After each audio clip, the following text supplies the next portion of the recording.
When I was weighing it up, the central question it came back to as to whether I would tell this woman or not was, do I think it's going to damage the relationship? Is my intent to break them up? And do I think that will do this, or she will just move forward more unhappily in her relationship? Yeah.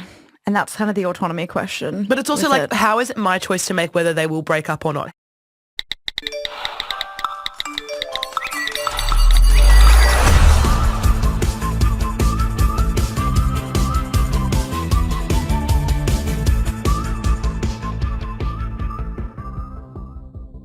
Hi, I'm Sarah and welcome to Small Talk. It's not quite a news headline, but it is what the girls are talking about. And I am here with Hannah Ferguson. Shut up. That's absurd. Oh my God, Hannah, we're so excited to have you here today. Thank you for having me, Sarah. It's so nice to meet you. Thank you love for coming your top. in. I wasn't there when you bought it. I thought it was about time we got you back in here. Thank you. Yeah. Yeah, I got a leash on. I Can't do it. thought it was about time. She's like, pulls the collar. Well, I wanted to get you back in today because I know that sometimes when you're talking to guests, like you kind of can't just get in there and waffle the way we would. And you know what? A little yap. And I've missed the yap. Thank you. But there's also certain topics where you don't really want to bring a guest in and be like, talk about your personal experience with this. Yeah, no. But you know, with me, you're like, can you come in and just like unleash about this one thing? I'm like, yes, I would love to. Yes, Thank you for asking. Or it's just like, this one doesn't have a whole lot of direction, but it does have vibes to it. Yeah. And it is relevant. Would have loved to have listened to an episode like this. I should really say what we're doing. I want to talk about the Hey Girly message. I'm very excited for this. Personal experiences from both sides. I haven't been agonizing over what I can and can't say about this for days. But I would love you to explain what the Hey Girly message is for those who don't know. Yes. So the Hey Girly message is another TikTok trend, the most terrifying of them all, I would say. It is the message that a girl would send another girl if they are suspicious that the other girl's partner, or they know the other girl's partner has fucked up, has done something bad or wrong or cheated or got close to or has been inappropriate, whatever it is. It's the decision to let the other girl or their partner know. Yeah. And it's a real moral dilemma. It's a brave act. It's a brave act to send that sort of a message. And it's a really difficult one to receive for a number of reasons. But because you kind of feel attacked by the person who's sending the message rather than the kind of behavior or actions they're trying to communicate. And I think that's why a lot of the reason the Hey Girly message is a controversial one is because I would argue maybe more often than not it results in a fight between two women rather than a recognition of behavior. Yeah, yeah. Because the Hey Girly message can have one of two meanings. I don't know if I want to commit to this as only one of two meanings, but there can be a Hey Girly message which is like, I expect that you break up with your partner and that's why I'm telling you.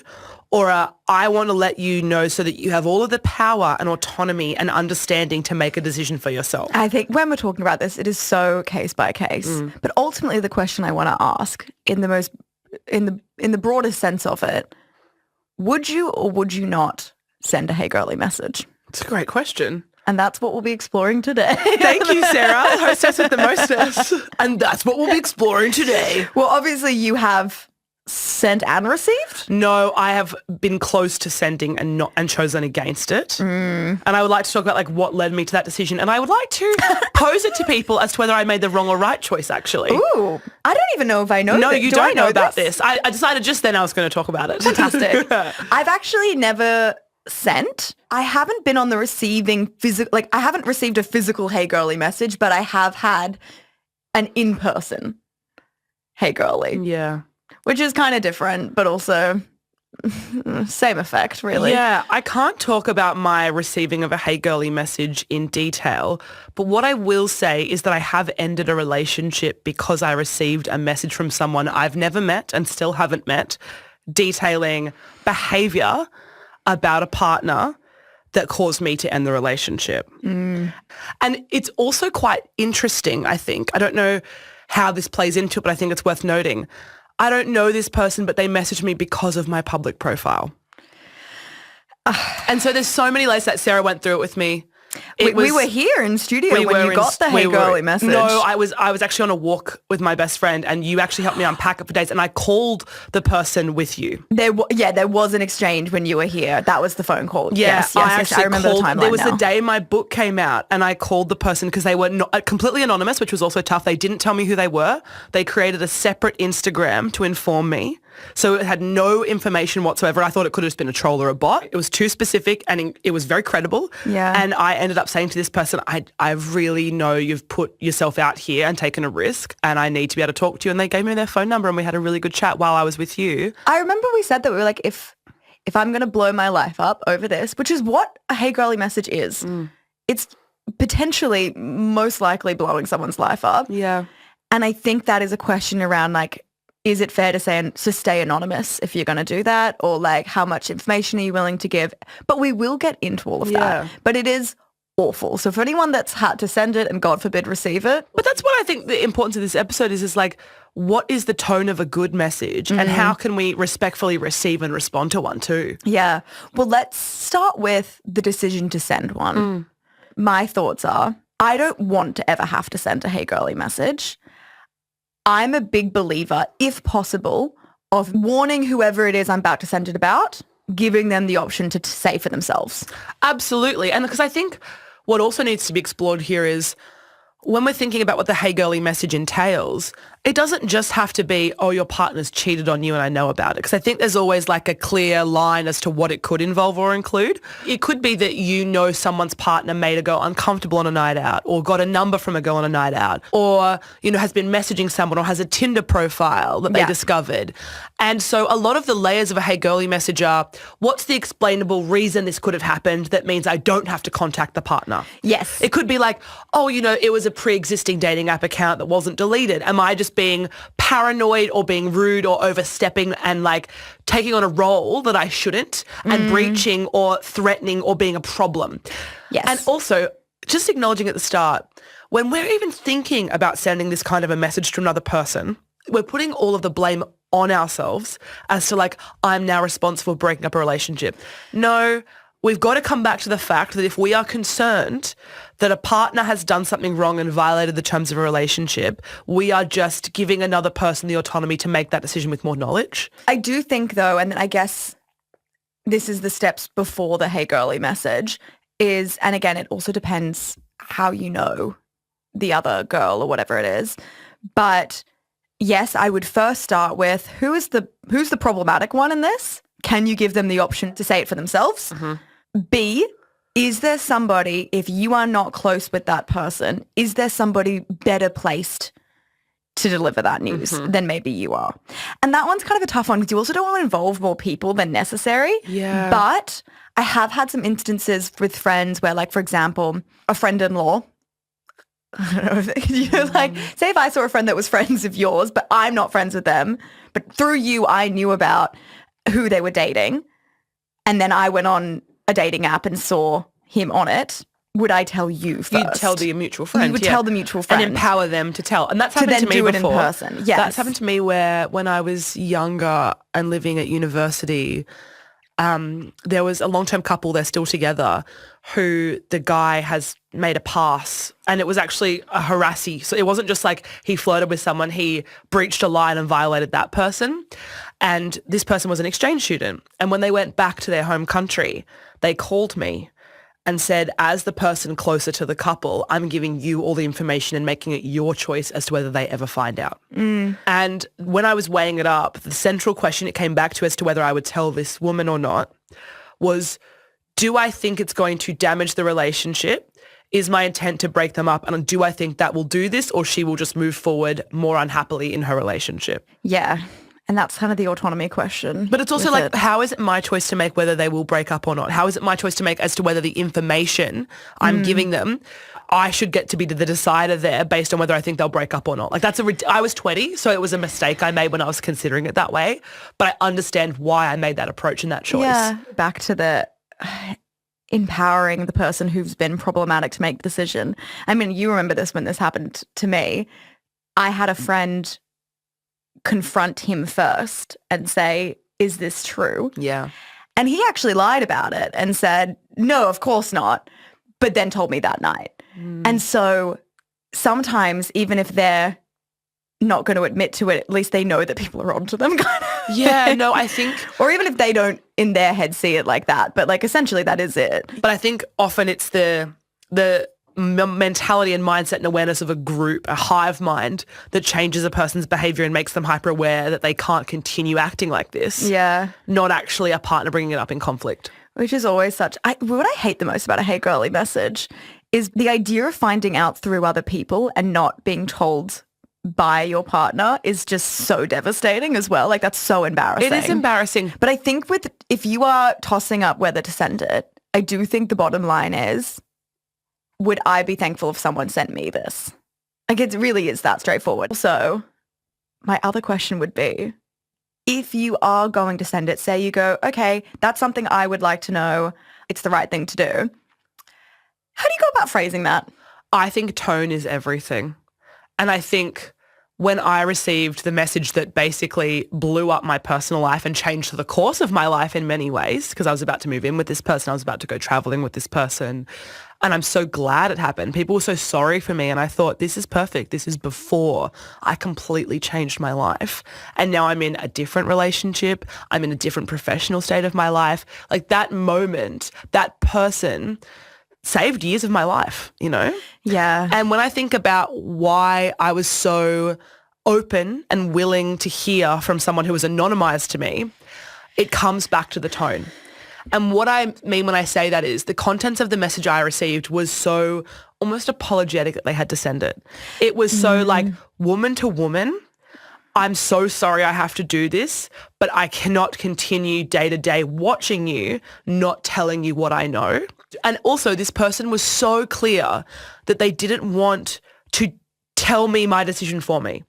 They wanted to give me the information to take back my agency in the situation. But that should be the reason you're sending it in the first place. Yeah, but I think that kind of giving the sympathy without pitying, and I think kind of giving someone the space to say, I just want you to be able to make a clear, informed decision and that I respect you and that I'm sorry is everything, rather than being like, because I think there's a Hey Girly message which is like, hey girl, like I slept with your boyfriend or this, or your boyfriend did this. It almost feels like, that's when it feels like a personal attack, because of course it's going to feel overwhelming, intimidating, confronting. I think anything that you can do to soften the blow, even though that's not your role or responsibility, is just kind. I think so. And I think that's the girl's goal concept in this, which is you have to be as empathetic as possible. And I think people sometimes lean towards being a bit colder just because it's uncomfortable. They don't want to say too much. They don't want to have to be more involved than they need to be. But then also, I've also seen a lot of instances of people like just sending screenshots or like just sending cold hard evidence and then backing away. And it's like, oh God, I wouldn't want that either. It's so confronting. I can feel it in my chest, like how awful that is to witness. I can feel the heartbeat. I can feel the sweats of it, you know? And I think another really big piece of this puzzle is sometimes when someone sends the Hey Girly, they're going to hold more judgment for the woman they're sending it to and their response than the man who's done the act. Absolutely. And I also mean in that when you've sent that message and you've sort of handed back the power to them to make the decision, even if they do something like stay with this person that you disagree with, I think as the sender of that message, you need to truly be at peace with stepping away, knowing you did everything you could, but you can't control it. Because I think sometimes there's so much judgment and like, I can't believe she didn't take my advice. Or you've got to let people make their mistake. Once you give over the information, you have to be willing to step back and say, that was my role. That's what I intended to do. And now I must kind of leave and allow them to make their own decision. I think that is such a big part of the reason people don't send the message is because people shoot the messenger. And you are almost signing yourself up to take that fall. Because if you are sending it and you don't know, especially if you don't know the girl very well or whatever it is, or the partner, whatever it is, we're saying Hey Girly, but really this can work either way. But if they're not in a place to hear it, you will become the villain for sending it. Totally. And they may thank you down the track, but in that instance, they don't want to hear it. And that's a really tough thing because sometimes people just don't want to hear it. I know in relationships I've witnessed or like friends or family, whatever it is, it doesn't matter how many Hey Girly messages you receive. If you're not willing to hear it, it's not gonna go anywhere.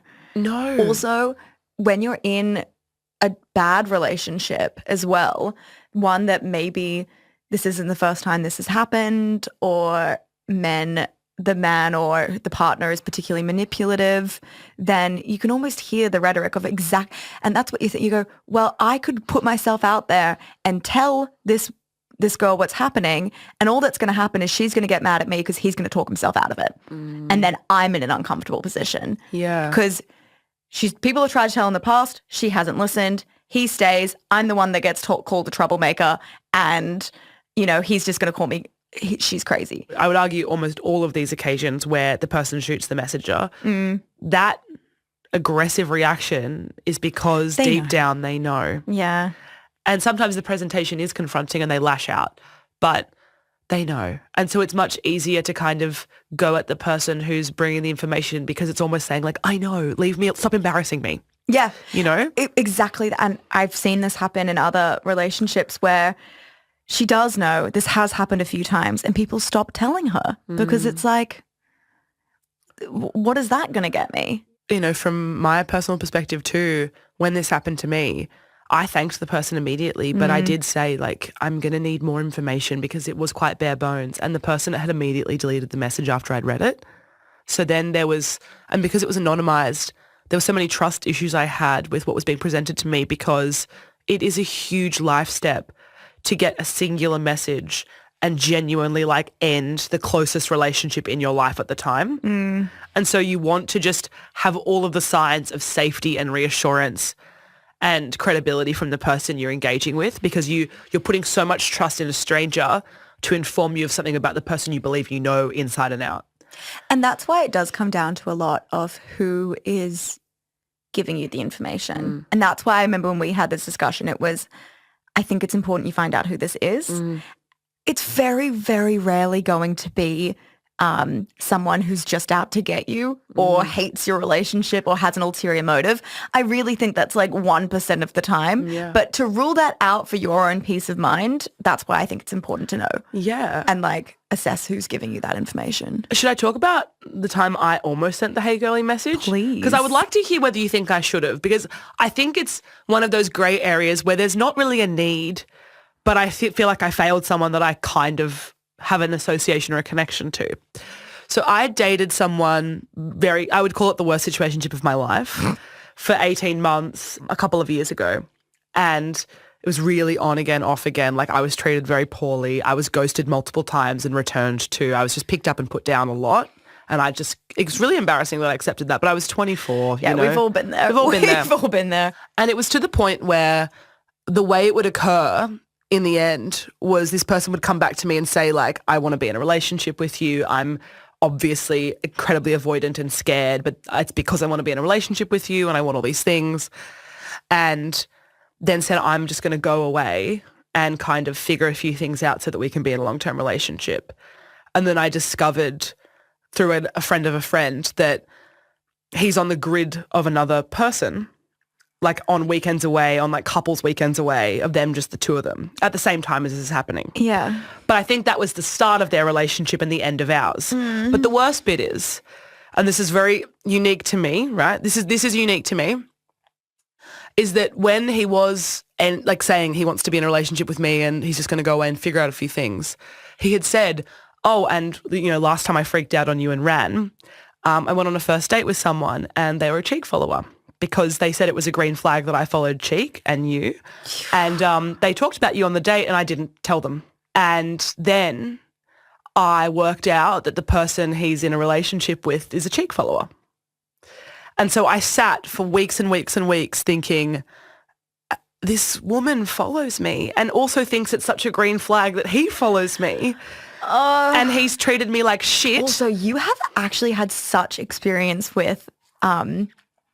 it's almost a whole different conversation in itself. It is. About feminist men that are actually the worst people on the fucking planet. I have done a PhD in my dating life on this. And it's there's such a fine line between it being such a green flag and also being so performative. Yeah.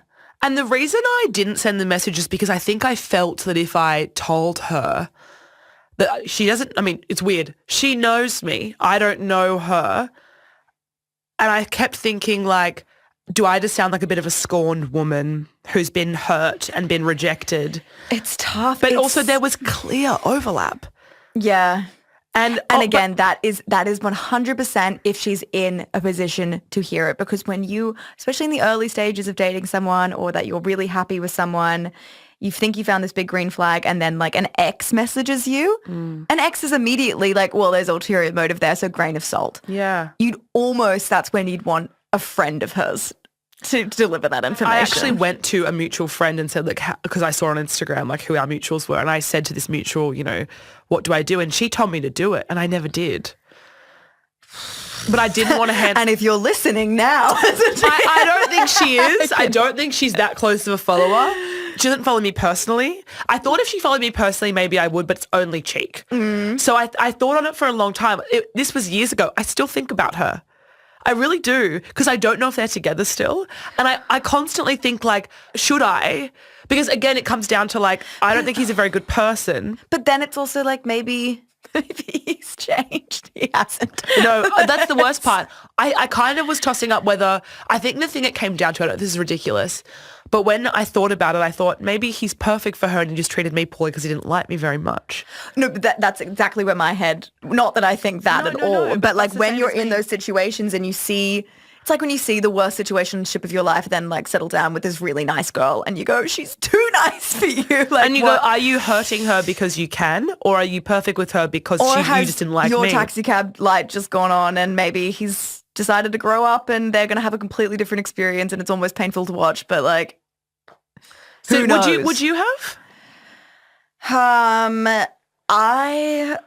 honest am I going to be here? No, please. I'm a big fan of the Whisper campaign.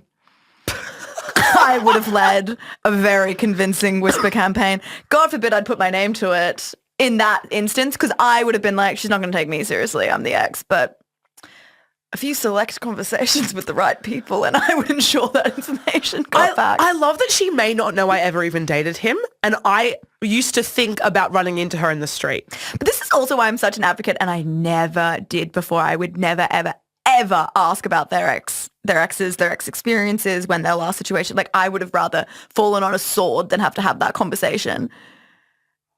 Not anymore. I want to know from them and give them the opportunity to say something. Completely. I am all for that. I think it's really interesting, actually. Even I did a question box the other day about asking men to sort of submit questions they're too afraid to ask women.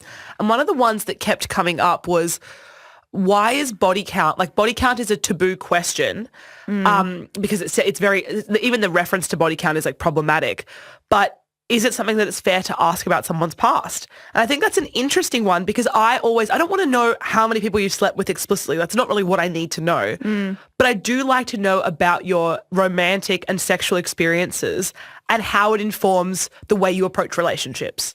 And your past, like, I would like to know, okay, I like to look at an ex not because I want to compare myself to her, but because I want to engage with who were you in your past, what broke down the relationship, and what was the kind of person that you dated and why did it end? Like, I like that sort of psychological component, and I like to know what they look like, yes. Of course I do.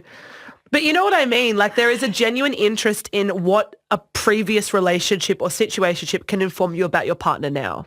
Yeah, I agree. In the early phase of dating. No, I think that's more the key of like bringing in that conversation a little bit sooner. Maybe. Oh, I told my current partner what happened with my ex on our second date with the Hey Girly message. And that seemed so confronting. But the way he responded to that proved that he is my now partner. Yeah. And that's the thing with these difficult conversations. They're difficult for a reason. Yeah. And your ability to find comfort in discomfort is exactly what's going to measure whether you're in a healthy relationship or not. Yeah, I agree. Can we talk now a little bit about being on the receiving end of it? We have kind of spoken about it. It is that whole thing of like, try not to get defensive. Like, when you saw that message, when you received it, obviously that's jarring. Your initial instinct isn't to go, I 100% believe it, because there is a moment of denial or whatever it is. And even to this day, you might not even know the full story, whatever it is. But your reaction was very calm. Yeah. And, you know, this is not to say that I'm like emotionally secure or that that's why I was calm. I think actually it was more that I knew deep down that I didn't want to be with him. And almost this was, you know, when I don't know how many people this resonate with, but when you're getting towards, I think a lot of women particularly experience this, getting towards the end of a relationship and you're having these thoughts and feelings about, oh, this is not the person for me. And often you're like, oh, maybe it's my hormonal cycle and I'm going to be fine in a week or blah, blah, blah. And so you allow those thoughts to evolve and you sort of gradually withdraw. And sometimes I think in my early 20s, in my dating phase, I would kind of wait for the other person to do something wrong to give me cause to break up. And I think I was in this withdrawal period where I was having these thoughts like, I don't want to move in with him. I don't want to go on a long trip with him. Like, this is not right. Yeah. But I wasn't quite there yet. And so when I received this message, it was obviously upsetting. But my best friend was with me, Lily, and she started crying when it came through. She just started crying. And I kind of looked at her in shock, like, why are you so upset? And she goes, I'm just so sad for you. You've worked so hard this year. And it's like, this is awful. And I looked at her and I was like, but it's so clear to me what I have to do. And my calm was, I'm out. And I didn't trust myself. And I needed this sort of a moment to like seal the deal. Yeah. And it was just like, I was calm because it was ultimately what I wanted. And that's awful because I didn't want, to receive that or to have that back and forth. But it was right. Yeah. You were in a place to hear it. Yeah. And I really do believe in like the intuition on these things that I think it's very rare that it's complete surprise. Yeah. I think there's always part of you that kind of knows, and it's whether the way you're making sense of that could be in a defensive way or it isn't, just like a silent calmness because you kind of know. Yeah. It is that sort of another positive to sending it is it could just be that confirmation that someone needs. And don't get me wrong, because you could be going insane. It's always scary. I was still very angry. I was still very confused. We spoke about it for like 18 hours before I even, like, it was so extensive, the conversations we had and the way I tried to like convince myself out of it. Of course. But I think we've got to remember that if you are sending a Hey Girly and someone is meeting you with outrage and anger and attacks, I think they're just not, again, what you said, they're not in a place to hear it. But it's because they probably know and they're in the early stages and they're in denial before they're in acceptance. Yeah. And I think it is just tuning into that gut feeling. It's like the same thing as checking their phone. Yeah. Another moral dilemma. Would you ever check someone's phone? I've only ever felt the need to check a phone when I had reason to check a phone. That's why I'm not against it. I think 99% of the time, if you are checking the phone, and agreed, not ethical, not a fan of it, but if you are checking, it's because you already know. Yeah, I think if you feel or you have an incredibly anxious attachment style that needs to be talked to about, you need to engage with a psychologist about. Yes. Because I can understand that, like, if your relationship or you're personally driven by a fear of cheating, you are not in a secure relationship or you are not in a secure emotional state to date. Because every relationship I've been in the last 5 years, I have not felt the need to check a phone. I did it once when I was 20 in my very first relationship. And again, I knew I wanted out. And I also just knew in my gut that I was going to find something and I wanted the ticket out. Yeah. That sounds so morbid. And I'm not able to say that now until I'm looking back at like a decade later and being like, okay, I can see what was going on there. But like it took me 2 seconds. No. It took me 2 seconds on there. I was like, well, this wasn't even Nancy Drew. Like this was so easy. The ticket out is I think we should coin that, the ticket out. You're searching for their wrongdoing to justify your subconscious want to break up with them. Just break up with them. You don't need phone receipts. You can just do it if you're unhappy. There was other advice. It was so interesting. I was looking up like different advice people have given about what to do if you're on the receiving end. And I want your opinion on this. Yeah. I don't think this was ethical, but it came up multiple times. That if you end up calling the person who's given you the Hey Girly message to record the conversation or ask to record the conversation. I think you have to ask, yeah. You have to ask because you're in such a like state of like kind of shock sometimes that it's like to be able to look back on it and make sense of it once you're a little bit more calm. Completely. I get that if you ask for them to do that for that reason and you explain yourself. But I don't know who would say yes to that. Because often it would just be wielded to show the partner, which is scary because you don't want that person to get blamed. When I spoke to the person on the phone, what I found was that the original message contained bare bones information. And when I spoke to them, I was able to hear this level of emotion and this level of understanding and knowing that made me so sure. And it was actually that for me, that they came to me from this angle of like, I think this is much bigger than you understand it to be. Yeah. And that was quite affirming. And it was such a kind conversation where I said, like, I genuinely said to this person on the phone, I will never meet you. You've saved me years of my life. Yeah. Yeah. And I think in that instance, absolutely. I think as well, though, for the Hey Girly message where you're the girl that's maybe realized that he has a girlfriend and you're the other girl and you're the one saying it, I think that is where you're like, you're coming to them as a friend, even though you don't know them. It's so hard to, from a cold message, though, to come to them as a friend. I know. You know what else? Big one for me. I wouldn't start with Hey Girly. Okay, no. I thought about this and I think I would because they're going to clock straight away what that is then. Like there's almost like it's got such a brand to it now that sending, at least they know exactly what it is from the get-go and they can see it in their inbox and they go, I know what this is. And you're not going to miss it. I don't know. No, you who has a profile and you would have dozens of DMs a day, you're not going to miss one that starts with just Hey Girly ... I could so have easily missed the one that I got. I'll tell you what it started with. It said, hi, Hannah. I hope this message finds you. Not well. Not well. Well, she meant that. I hope this message finds you. And it did. The worst part was I didn't get any of the detail until I responded. I knew what the top line was going to be and I said, please tell me. And I had to wait an hour. That was the worst hour of my life because I knew what it was going to be. I knew it wasn't cheating. I knew it was going to be and I was right. And that's on intuition because it was quite specific. That's on intuition. I think the last thing I wanted to say on this as well is there's also a lot to be said for the people that are finding the Hey Girly message themselves. Instances such as you're suspicious that your partner is doing something, so you decide to message girls that he's recently followed or whatever it is and be like, how do you know him? And people are like, what do you make of that ethical debate? I don't think that's an ethical debate. I think if you feel the need to do that, you're in the wrong relationship. And if you can't ask your partner first how you know them or you don't believe their answer, then that says enough. Yeah. It's really tough to know how to approach the conversation then to enact, to sort of like check in. It's really tough. What I would say though is if you've ever been on the receiving end of a Hey Girly message and you're listening to this and you didn't act or you didn't, you were so committed and you just wanted to stay in the relationship, you didn't want to be single, you were afraid, you were confrontational, understandable. I understand why. But I will say I am so glad I acted in the way I did because there was a day where I was not sure what I was going to do. And I think that's the only reason I was able to meet my partner because we both had a breakup at the same time and we met a few months later. And that's shocking to me that I was ready for that to happen. I thought it'd be years before I met someone else.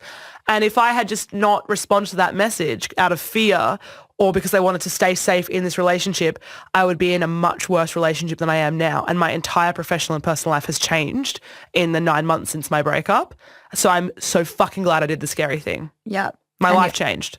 And thankful for the Hey Girly message. Very thankful. I will never be able to truly repay that person for what they did. Yeah. And they were shit scared. And I think that's the thing. Maybe that's our final conclusion of to send or not to send. I think it is genuinely, even if they're not in a place to hear it there and then, even if there's a chance they'll thank you down the line. Yeah. It's worth it. Yeah. If you're sitting on it, again, case by case, but for the most part, it could really help someone. Yeah, and I think it's like, you have to make a moral decision for yourself and it's not your responsibility. But if you know in your heart and you know how to contact this person, just do it in a kind way. Give them an opportunity. And that's on being a girl's girl. Thanks so much, Hannah Ferguson, for coming in. Thank you, Sarah Jane Adams.